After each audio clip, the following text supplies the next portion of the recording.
जय माता दी दोस्तों। मैं आपका दोस्त मोहित राघव फिर एक बार जुड़ रहा हूं आपके साथ। लेकिन मुझे गाने की पंक्तियां याद आ रही हैं, जाओ जाओ जाओ किसी वैद्य को बुलाओ। क्यों बुलाओ? क्योंकि यार ये ना आरसीबी पहले 2 मैच जीते, उसके बाद फिर 2 मैच हार गए और फिर वही पुराने ढर्रे पे आ गए। कोहली का दिल टूटता है, डिविलियर्स का टूटता है, फाफ का टूटता है, सह लेते हैं। लेकिन यार अगर स्मृति मंधना का उदास चेहरा अगर देखेंगे तो कैसे हम झेलेंगे? एलिस पेरी इंटरनेशनल क्रश है यार वो, उनका उदास चेहरा बताओ आप देख सकते हो क्या? नहीं ना। जिताओ यार आरसीबी को, कोई बैद, कोई ओझा, कोई बाबा, कोई हो तो यार उनका करवाओ कुछ, आरसीबी की नजरें उतरवाओ भाई, ताकि वो आ जाए जीत के रास्ते पे। लेकिन मैं तो यूपी वाला हूं भाई, मैं क्यों कह रहा हूं कि आरसीबी के खिलाफ की नजर उतरवाओ, वो भी आरसीबी यूपी के खिलाफ? नहीं ना, क्योंकि है तो वहां भी। खैर, वो जो हमारा बॉयहुड है ना, उसको थोड़ा साइड में करते हैं, एक्सपर्ट वाली बात करते हैं, पिच की बात करेंगे। आरसीबी की 11 यूपी की 11 में क्या खास बात है उसकी चर्चा होगी, और बात करेंगे स्मॉल लीग और ग्रैंड लीग टीम की भी। पिच जो खेल रही है ना अब बिल्कुल बढ़िया खेल रही है, जैसा क्रिकेट के गेम में खेलना चाहिए। क्यों? इनिशियली पहले 2 मैचेस में बैटर्स हावी रही थी, उसके बाद फिर ऐसा कुछ दौर आया 3-4 मैचेस का कि जब पेसर्स हावी होने लग गए। पावर प्ले में 3-3 विकेट गिर रहे हैं, वो भी पहले बॉलिंग करने वाली टीम को एडवांटेज था। उसके बाद क्या होना शुरू हुआ? उसके बाद ये हुआ कि अब गेम्स अच्छे हो रहे हैं, अब स्पिन को मदद मिल रही है, अब पेसर्स के लिए भी वहां कुछ ना कुछ है, और उसके साथ साथ अच्छी बात है कि अब वहां बैटर्स के लिए भी है। बस आपको क्या करना है, थोड़ा सा दिमाग को अप्लाई करना है और अपने स्किल्स पे ट्रस्ट दिखाना है, तो फिर आपकी नैया पार लग जाएगी। हालांकि चेज करने वाली टीमें अभी भी फायदे में हैं, और मैं बार बार बता रहा हूं, हर दिन क्या ही बताऊं, 150 के आसपास का एवरेज स्कोर यहां पे आ रहा है। उसके अलावा 12 से 15 विकेट यहां पे गिर रहे हैं in every match. Spin pace दोनों को मिला के मिल रहे हैं, क्वालिटी होनी चाहिए आपकी गेंदबाजी में। बस इतना सा क्राइटेरिया है आपको विकेट लेने के लिए।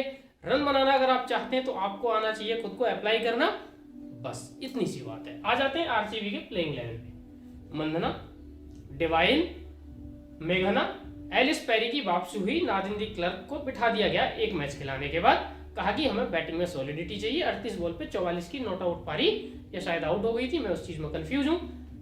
उन्होंने खेल के भी दिखा दी, बाकी team as it is.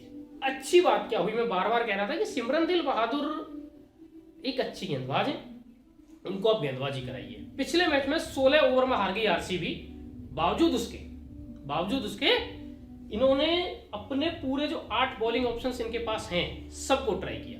Mandhana ने बॉलिंग नहीं की, मेघना ने बॉलिंग नहीं की, ऋचा घोष कर नहीं सकती थी क्योंकि विकेट कीपर थी। तो किसने कितने ओवर डाले उसकी चर्चा कर लेते हैं। और जो बाकी ओवर थे, चूंकि 10वें ओवर में 16वें ओवर में हार गए थे, तो वो कौन कर सकता था उसकी बताता हूं मैं कहानी आपको। तो कहानी कुछ ऐसी है कि रेणुका सिंह ठाकुर ने एक स्पेल डाला 2 ओवर का, आशा सोवाना को मिला 1 ओवर, सिमरन को मिला 1 ओवर, श्रेयांका को मिले 2 ओवर, 3 मिले वारेहम को, 3 मिले मॉलिनी को, 2 मिले पैरी को, 1 मिला डिवाइन को। इस तरीके की कुछ कहानी रही थी। सॉरी, 2 ही मिले थे डिवाइन को। 2 2 4 3 7 3 10 2 12 13 14 16 ओवर ये हो गए। 4 ओवर और बचते तो कहां जाते उस पर भी देख लेते हैं। तो देखो, लास्ट के 4 ओवर्स में मुझे नहीं लगता कि श्रेयांका पाटिल या सिमरन बहादुर को ये ओवर देने वाली थी, स्पेशली चेज में। ठीक है, तो वो वहां से ऑप्शन खत्म होता है। मॉलिनी और वारेहम का 1-1 ओवर बचा था, तो वहां जाता। बाकी जो 2 ओवर थे वो कहां जाते? या तो जाते एलिस पेरी डिवाइन की तरफ, या फिर जाते रेणुका की तरफ। लेकिन मुझे रेणुका चूंकि इस टीम की स्ट्राइक पेसर है, तो चांसेस लग रहे थे कि सेकंड या कहिए डेथ के जो ओवर बचते वो 2 ओवर रेणुका की तरफ जाते, वरना 1 जाता। हालांकि रेणुका नई बॉल से ज्यादा बॉल डालती हैं, पुरानी बॉल से डेथ में बॉलिंग कम करती हैं, तो हो सकता है कि 1 ओवर डिवाइन की तरफ या पैरी की तरफ चला जाता रेणुका के में से। तो ये कहानी हो सकती थी इनकी। आते यूपी की तरफ, लेकिन इससे पहले बता दूं, इनके बीच जो पहला मैच हुआ था ना, वो आरसीबी का पहला मैच था इस टूर्नामेंट का, और 2 रन से आरसीबी उस मैच को जीती थी। यूपी बहुत अच्छी कमांडिंग पोजीशन में जा रहा था, मैच जीतने वाले थे कि एकदम से विकेट गिरने लग गए और 2 रन से वो मैच हार गए। तो अब यूपी की बारी। यूपी ने एक नया काम क्या किया कि पहले से स्पिन हैवी खेलते हैं, उसमें और एक एडिशन कर लिया। तहलिया मैकरात की जगह लेकर आए चमारिया तपट्टू को, लेकिन सरप्राइजिंगली ओपनिंग नहीं कराया। इसका मतलब यह कि किरण नावगिरे को एलिसा हीली के साथ लेफ्ट राइट कॉम्बिनेशन में लगातार थोड़ा लंबा ट्राई करने का यूपी का मन है, क्योंकि जब से नवगिरा ओपनिंग में आई है थोड़ा इंपैक्ट आया है, और उस इंपैक्ट का मतलब ये है कि पिछले 2 मैचेस में यूपी जीत गई है। ये 2 हार के आ रहे हैं लगातार, ये 2 जीत के आ रहे हैं। मोमेंटम अभी यूपी के साथ है, तो पिछले मैच में 2 रन की हार थी, वो हो सकता है इस बार 2 रन की जीत में बदल जाए। दूसरी तरफ इन्होंने एक नया काम ये किया कि चूंकि 2 पेस ऑप्शन इनको चाहिए थे, तो साइमन ठाकुर को ये लेकर आगे दूसरे पेसर के रूप में। लेकिन इसमें एक अच्छी बात या बुरी बात यह है कि साइमन ठाकुर को इन्होंने बॉलिंग नहीं दी, सिर्फ एडिशन किया। इनफैक्ट पेसर ने ही 20 ओवर में सिर्फ 1 ओवर डाला। अंजलि सरवानी ने 1 ओवर डाला, 4 डाले गायकवाड़ ने, 4 एक्लस्टन ने डाले, दीप्ति ने डाले 4, ग्रेस ने डाले 3, अतापट्टू ने डाले 4। तो ये इस तरीके से ओवर्स बटे। अब यहाँ पे क्या होने की पॉसिबिलिटी है इस मैच में, देखो यहाँ पे अगर हम देखें 2 ऑफ स्पिनर है। पहली ऑफ स्पिनर है चमारी अतापट्टू, दूसरी है grace Harris. Left handers top 4 में है 2, स्मृति मंधना और Ellyse Perry. In that case आपको ये देखने को मिल सकता है कि चमारी अतापट्टू और ग्रेस हैरिस दोनों पावर प्ले में बॉलिंग करते हुए नजर आए, क्योंकि एक तो पेस पे ज्यादा रिलाई करता नहीं है यूपी। अंजलि को 1 ओवर दिया, हो सकता है 1 भी ना दें, पहले ओवर से ही दोनों को लगा दें 3-3 ओवर की, भाई स्मृति को आउट कर दो जल्दी से। और फैंटेसी टीम जब आरसीबी के पिछले मैच की बनाई थी, तो मैंने आपको बोला था कि अगर आरसीबी पहले बैटिंग करती है, स्मृति को आंख बंद करके ड्रॉप कर देना। हमने स्मृति को ड्रॉप किया, लिया उनकी जगह जॉर्जिया वॉरेहम को, और वहीं हमारा हो गया था क्लीन स्वीप। तो वीडियो में जो छोटी छोटी बातें बताई जाती है उन पे विशेष गौर कर लिया करो। खैर ये कहानी हो गई इनकी प्लेइंग 11 की और ओवर्स डिवाइड करने की। अब आ जाते हैं स्मॉल लीग टीम पे। स्मॉल लीग टीम मैं बनाऊं उससे पहले बता दूं, मैं खेलता हूं विजन 11 पे, आप भी खेलिएगा। लिंक वीडियो के डिस्क्रिप्शन में कमेंट बॉक्स में बकायदा दिया हुआ है, क्लिक करके जुड़ जाना।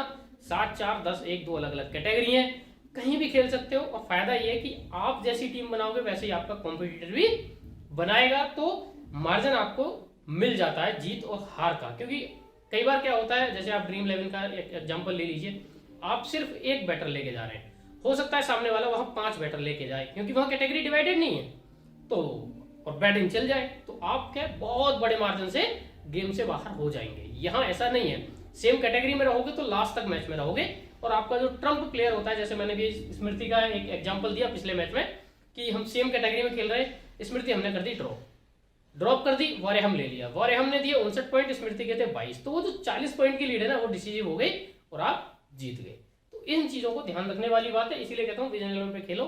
लिंक वीडियो के डिस्क्रिप्शन में दिया हुआ है, अगर गूगल से डाउनलोड करो तो मेरा रेफरल कोड MS राघव लगाना ना भूलना, और उसके साथ ज्वाइन कर लेना टेलीग्राम भी, क्योंकि WPL की तो वीडियोस दे रहा हूं मैं। इसके अलावा हालांकि pro kabaddi Bangladesh premier league खत्म हो गया है, लेकिन श्रीलंका में कुछ T20 शुरू हो रहे हैं, उधर न्यूजीलैंड में क्रिकेट चल रहा है, इधर इंडिया का टेस्ट मैच भी आने वाला है, इधर PSL चल रहा है। तो जो अराउंड द वर्ल्ड क्रिकेट चल रही है, अभी तो क्रिकेट पे कॉन्सेंट्रेट करेंगे क्योंकि कबड्डी खत्म हो गई है, तो उस सारा जो मैचेज है उन सबका निचोड़ देने के लिए, उन सबकी फाइनल टीम देने के लिए मैं टेलीग्राम का इस्तेमाल करता हूं, तो आप वहां जुड़ जाइएगा। और ध्यान रखिएगा कि फेक और फर्जी चैनल्स को ज्वाइन ना करें। मेरे नाम पे बहुत सारे फर्जी चैनल बने हुए हैं, उनसे बचें, वो आपसे पैसे मांगेंगे मेरे नाम पे, देना मत किसी को, क्योंकि मैं किसी से टीम देने के बदले पैसे नहीं लेता हूं। आते हैं स्मॉल लीग टीम पे, बात करते हैं विकेट कीपर की। चॉइसेस क्या है आपके पास, एलिस हीली है यहाँ पे है रिचा घोष, दोनों ऑप्शन अच्छे हैं। एलिस हीली पिछले 2 मैचेस से फॉर्म में लगी है, रिचा घोष ने पहले मैच में अच्छी पारी खेली थी, तो अभी के लिए मैं एलिस हीली को ले रहा हूं, और फिर आगे देखते हैं जगह बनेगी कि इनकी नहीं बनेगी। तो विकेट कीपर होगी आपकी एलिस हीली, ठीक है। दूसरा विकेट कीपर अभी होल्ड में डालते हैं, आ जाते हैं बैटिंग ऑप्शंस में। तो बैटिंग ऑप्शंस में इधर देखेंगे मंदना है, मेघना है बस, और इधर देखेंगे नवगिरे हैं, हैरिस हैं, श्वेता शेरावत हैं, ये ऑप्शंस हैं। श्वेता शेरावत गेम से बाहर है क्योंकि 5-6 नंबर पे खेलती हैं और एंकर का रोल निभाने वाली प्लेयर है, तो बहुत बड़ा इंपैक्ट 6 नंबर पे आके दे नहीं पाएंगी। किरण नवगिरे 50-50 है, हालांकि पॉसिबिलिटी है कि चेज में चल जाए क्योंकि इधर कोई ऑफ स्पिनर नहीं है और ये लेफ्ट हैंडेड बैटर है, तो इस बात को ध्यान में रखिएगा। लेकिन फिर भी अभी के लिए मैं नवगिरे को छोड़ रहा हूं, मंदना और मेघना दोनों को लेके जा रहा हूं यहां से मैं। और वही बात फिर से है कि अगर आरसीबी पहले बैटिंग करता है तो मंदना को बिल्कुल ड्रॉप कर देना, किरण नवगिरे को ले लेना, क्योंकि यहां 3-3 ऑफ स्पिनर है, दीप्ति है, ग्रेस हैरिस है, चमारी अतापट्टू, मंदना को नहीं चलने देंगे। चेज करे तो मंदना को बेधड़क ले लेना, बैटिंग फर्स्ट में मंदना को बिल्कुल मत लेना, चेंज करे तो फिर यूपी को ले लेना, यूपी की तरफ से किरण नवगिरे को ले लेना मंदना की जगह। सब्बवेनी मेघना बहुत सॉलिड बैटर इनकी लगी है इस सीजन अभी तक, और हालांकि एंकर रोल में ही रहती है लेकिन पॉइंट दे रही है, 40-50 पॉइंट आपको दे जाएंगे ऐसा लग रहा है। ग्रेस हैरिस तो ऑब्वियसली रहेंगी, ब्लाइंड चॉइस है, बिल्कुल सोचने की भी जरूरत नहीं जैसा ये खेल रही है। तो 3 बैटर आपकी होगी, 1 विकेट कीपर होगी। आ जाते हैं ऑलराउंडर्स में। तो ऑलराउंडर्स में क्या है कि यहां से सोफी डिवाइन और एलिस पेरी का लेना तो बनता ही है। अब डिवाइन और पेरी के बाद बात आती है मोलिनी को लें या ना लें। मैं ये मानता हूं कि लेना चाहिए, क्योंकि बाकी जो चॉइसेस हैं आपके पास 11वें प्लेयर की, 10वें प्लेयर की, उनमें आपको मोलिनी से बढ़िया चॉइस मिलेगी नहीं। आप चाहे तो एक बार इनकी जगह ऋचा घोष सोच सकते हैं, लेकिन कब सोचना है? अगर आरसीबी पहले करे बॉलिंग, सॉरी बैटिंग, अगर पहले बैटिंग करे तो ऋचा घोष को ले सकते हैं, मोलिनी को ना लें, क्योंकि मैच शायद उतने एंड तक ना जाए कि मोलिनी 4 ओवर डाले। लेकिन अगर आरसीबी पहले बॉलिंग करता है तो फिर मोलिनी मस्ट पिक है। अच्छा, उसके बाद मोलिनी को मैंने यहाँ पे रख लिया, ठीक है। और फाइनली अपडेट मैं आपको टेलीग्राम पे दे ही दूंगा टॉस के बाद।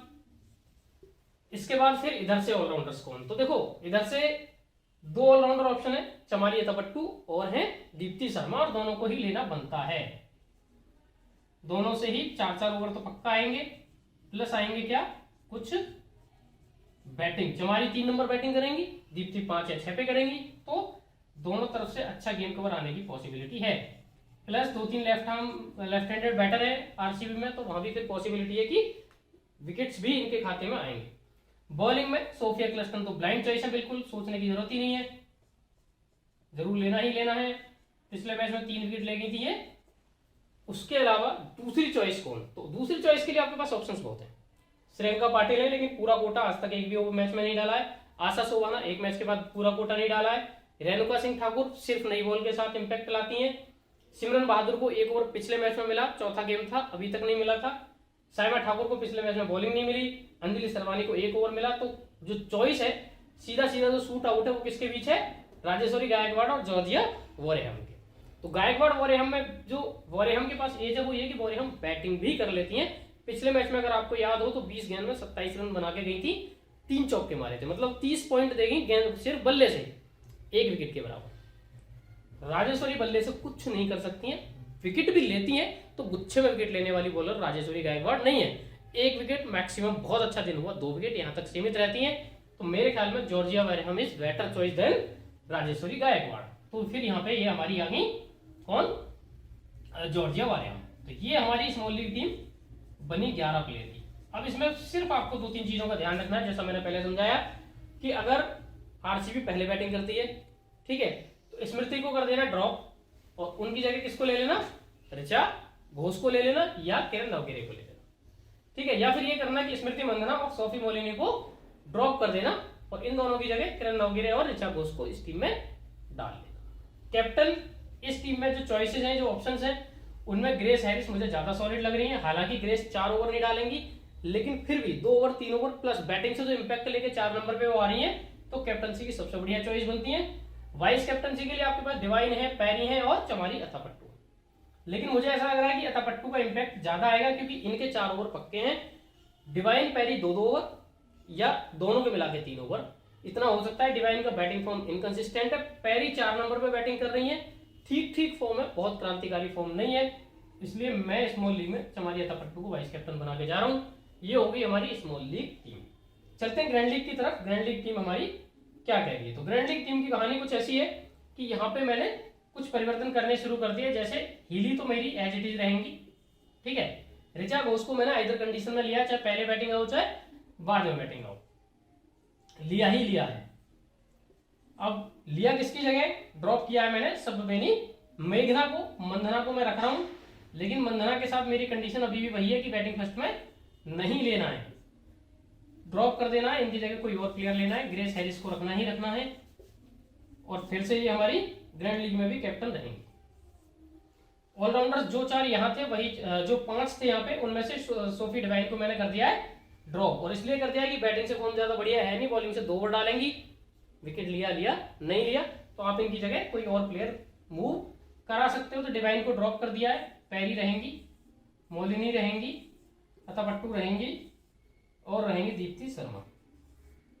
बॉलर एक बढ़ा लिया है क्योंकि जो शूट आउट वारेहम और राजेश्वरी गायकवाड़ के बीच था दोनों को ले लिया है, और एक्लस्टन तो रहेंगी ही रहेंगी। तो एक्लस्टन भी है, वारेहम भी है, और है कौन आपका गायकवाड़, राजेश्वरी गायकवाड़।